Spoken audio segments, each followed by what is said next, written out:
முன்னணி market எக்ஸ்பர்ட்ஸுடன் enrich money investor awareness conclave April 25. டிக்கெட்டை இன்றே புக் செய்யுங்கள். நாம் தமிழர் கட்சியின் ஒருங்கிணைப்பாளர் சீமான் செய்தியாளர்களை சந்திக்கிறார், பார்க்கலாம். உங்களை மாதிரி ஊடக என் உறவுகள் நீங்க தான் சொல்லணும், இது எந்த மாதிரி ஆட்சி முறை. இப்ப நீங்க கொடுங்க, ஃப்ரீ ஸ்கீம் கொடுங்க, நீங்க கொடுங்க. இப்ப ஒவ்வொரு பட்ஜெட்ல இருக்க நாடு கூட அதை செய்யாது. நீங்க ஏற்கனவே ஒவ்வொரு பட்ஜெட்லயும் ஸ்கேர்சிட்டி தான் இருக்குது, பற்றாக்குறையில வந்து நீங்க இதுல இந்த இலவசம் 10,000 8,000 டோக்கன் 10,000 அது வந்தா தாரேன் இது வந்தா தாரேங்கிறத ஏமாத்துறதான். நான் என்ன சொல்றேன், நான் 3 தரேன், கட்டணம் இல்லாம தாரேன், சிறந்த கல்வியை தாங்குறேன். பின்லாந்து, இந்த தென்கொரியா, சிங்கப்பூருக்கு 3ஐயும் முந்திட்டு கொடுத்துறேன், என் பிள்ளை கொடுத்துறேன், மருத்துவத்தை கொடுத்துறேன். இப்ப முதலமைச்சருக்கு முடியலன்னா அப்பலோ காவேரிக்கு போற தரம் இல்லை, அதை தாண்டிய தரத்துக்கு நான் கொடுத்துறேன், என் பிள்ளைகளுக்கு என் மக்கள் கொடுத்துறேன்.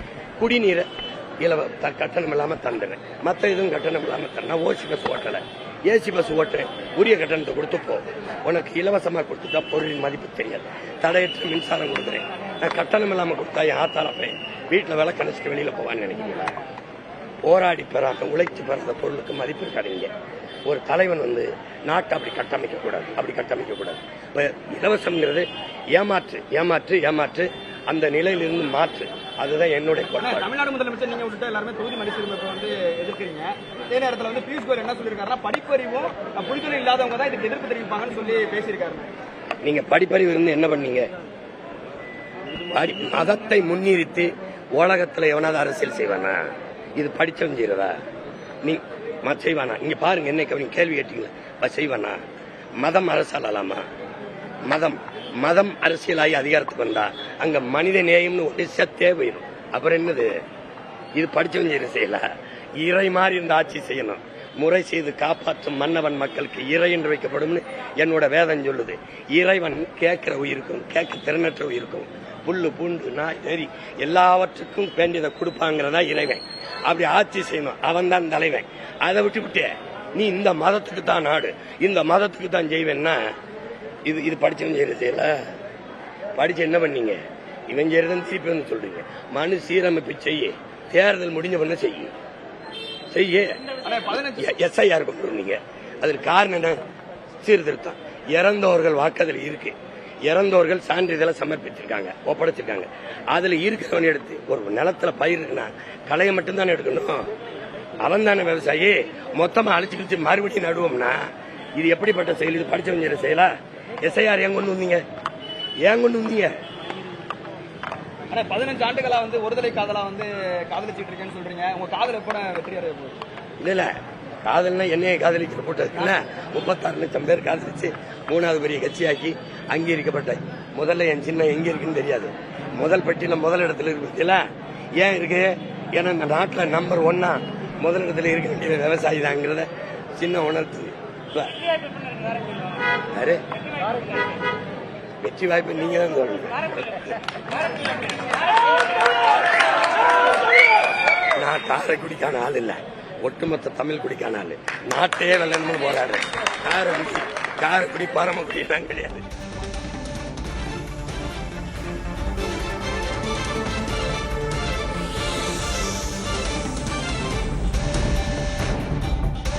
இலவசம் என்பது மக்களை ஏமாற்றும் முயற்சி என்று விமர்சித்திருக்கிறார் சீமான். மேலும் இந்த செய்தியாளர் சந்திப்பில் தொகுதி மறுவரையறை தொடர்பான தனது நிலைப்பாட்டையும் தெரிவித்திருக்கிறார். அதையும் பார்க்கலாம்.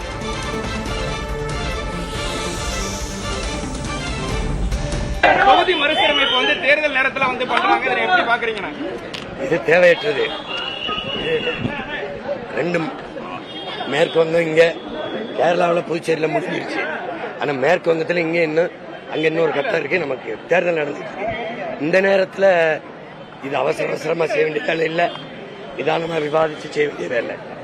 எப்பவுமே பிஜேபி இப்படி திட்டமிட்டு ஒவ்வொன்றையும் திருப்பும்.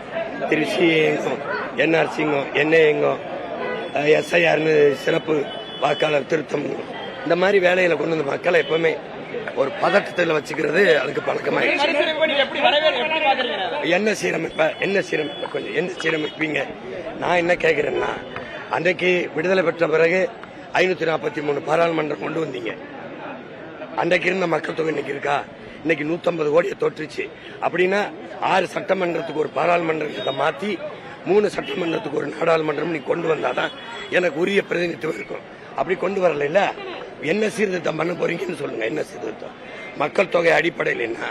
நீ என்னைய குடும்ப கட்டுப்பாடை கொண்டு வந்து என்னுடைய பாப்புலேஷன் மக்கள் தொகை கட்டுப்படுத்திட்டேன். மற்ற மாநிலம் உத்தரப்பிரதேசத்தில் அவனுக்கு அதிகமாக வந்துடும். மக்கள் தொகை எண்ணிக்கையில் வந்தா எனக்கு குறைஞ்சு போயிடும். அப்படி வரக்கூடாது இல்ல, அந்த மாதிரி வரக்கூடாது. மக்கள் தொகையின் அடிப்படையில் மக்களவை தொகுதிகளை முடிவு செய்யக்கூடாது. 3 தொகுதிகளுக்கு ஒரு சட்டமன்ற உறுப்பினர் என்ற அடிப்படையில் முடிவு செய்ய வேண்டும். மக்களை பதட்டத்திலேயே வைத்திருக்க நினைக்கிறது பாஜக என்று தொகுதி மறுவரையறை விவகாரத்தில் மத்திய அரசுக்கு சீமான் கண்டனம் தெரிவித்திருக்கிறார். முன்னணி market எக்ஸ்பர்ட்ஸுடன் enrich money investor awareness conclave April 25. டிக்கெட்டை இன்றே புக் செய்யுங்கள்.